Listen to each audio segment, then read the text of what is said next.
Hey guys, so today you and I are going to talk about blockchains and cryptocurrency. So let's get into it. So basically the question in question here was, Frederick, what do you think about blockchains and cryptocurrencies and bitcoins and all of this good stuff, right? That's so popular these days. And well, that is a good question. I try to focus most of what I talk about on this little channel around the profession of programming. So I'm going to go with that route because there's a bigger philosophical discussion or a bigger political discussion to be had around these technologies that I don't really want to get into all that much because it's just not it's not something that we would have to have that type of conversation over a couple of beers. But if we're going to go with it from the perspective of a professional, cryptocurrency and blockchains are pretty much pointless at this point in time.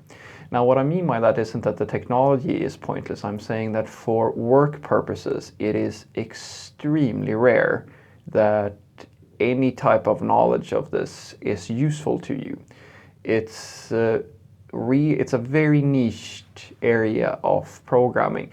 It's in a similar way as niched as, say, games development, where the skills that you acquire from games development is, it's still programming. It's just that the focus is a very specific part of programming.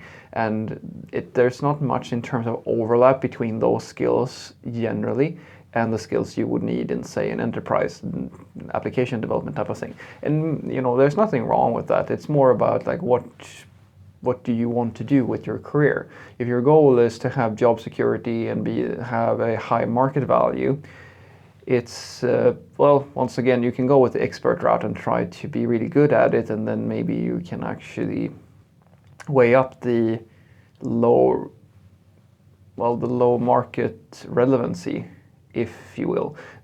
That's always the case. If you're really good at something and it's something that isn't used by all that many people, that means that there's scarcity and your market value goes up. But for most programmers, cryptocurrency is just it's a curiosity.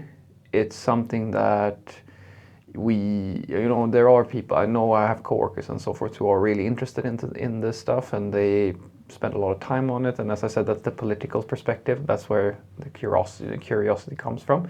And companies like Facebook and so forth and other companies are, there are movements within this region, but as it stands right now, it's not something that you will touch unless you really go for it. You need to actually go and find a company who does leverage this sort of technology, because almost nobody does it.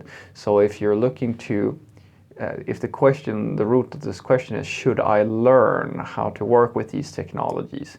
Then the answer is very simple. No, if your goal is to just learn programming or have relevancy in the marketplace. Yes, if you're interested in this sort of technology and you want to contribute, or if you specifically want to work with it, then it absolutely makes sense.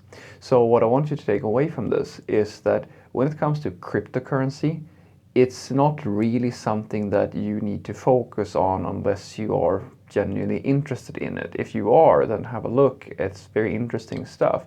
But for job purposes and for professional work, where you're just, you're basically doing what most programmers are doing, it's pretty much pointless, because, as I said, it's